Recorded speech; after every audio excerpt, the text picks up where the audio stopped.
E inclusive essa última partida, aquela história do Rui Rei, que é muito famosa, do Rui Rei e do Cid Vanderlei Bosquilha, que também está relatado aqui nesse livro.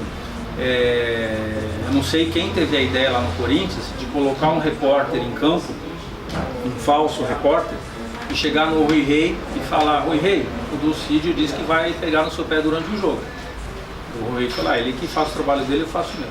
E chegaram no Dulcídio e falaram: o Rui Rei disse que vai deitar e rolar em cima de você hoje.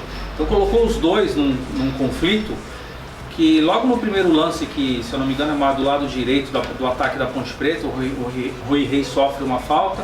Acho que o Dulcídio não deu a falta, o mundo do jogo seguiu. O Rui Rei levanta bravo, já peitando o Dulcídio, né? E aí acho que o Dulcídio dá um amarelo, o Rui Rei vai para cima dele de novo, questionando esse amarelo, e aí toma um vermelho.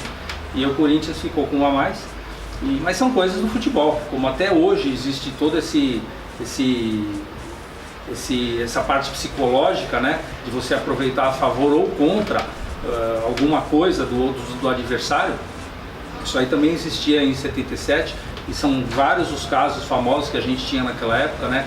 O folclore, né, que você falava muito do folclore no futebol, as coisas de vestiário, macumba e galinha e sapo enterrado não sei onde, e tudo isso fazia e faz parte do futebol até hoje, né? Então todo esse jogo de 77, depois o Rui Rei acabou sendo contratado pelo Corinthians, meu pai conta aqui nesse livro também, ofereceram o Rui Rei ao Vicente Mateus e ele não queria contratar. E aí esse suposto empresário, meu pai não sabe quem foi essa pessoa na época, ainda comentou, falou assim: então o que estão falando sobre o Rui Rei é verdade, o Corinthians comprou o Rui Rei, né?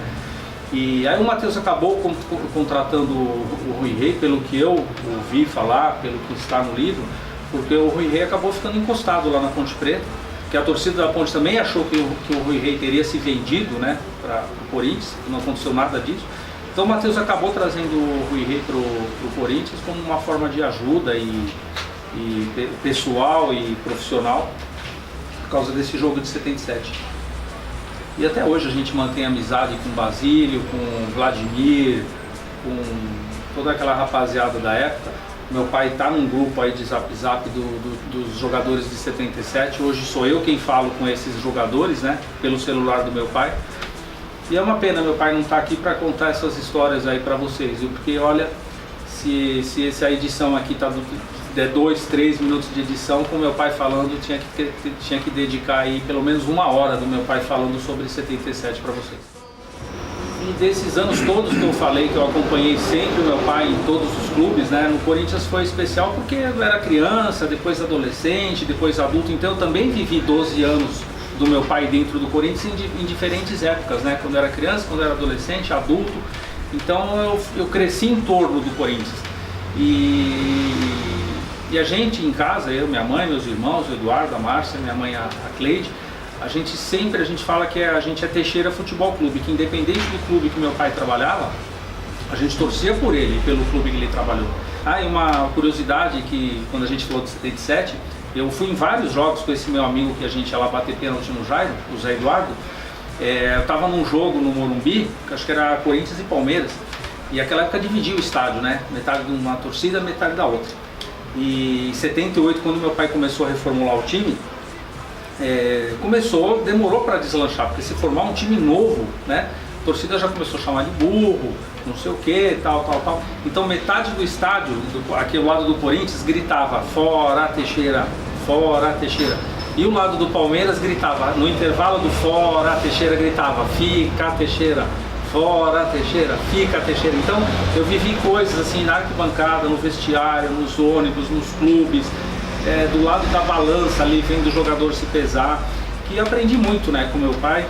E meu pai, como eu falei para vocês, meu pai acabou falecendo no dia 13 de abril de 2018, e esse livro ele deixou pronto no computador dele, não teve tempo de fazer o lançamento.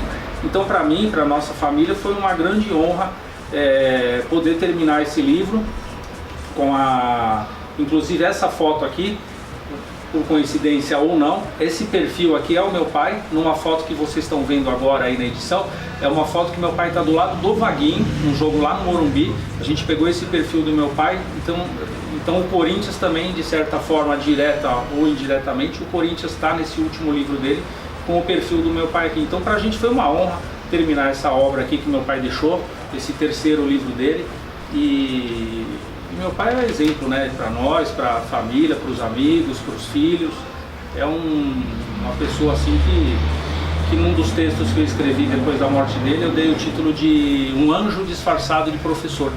Justamente por esse aspecto que eu falei para vocês, essa preocupação que ele tinha com o ser humano, com as pessoas, de tanta gente que ele ajudou, de tanta gente que veio a mim assim agradecer, falar do meu pai, de quem ele era, o que ele fez, o que ele ajudou, que eu fiz um texto com esse título de Um Anjo Disfarçado de Professor, que acho que foi um jeito dele na vida dele, ajudar as pessoas através do esporte, através do futebol.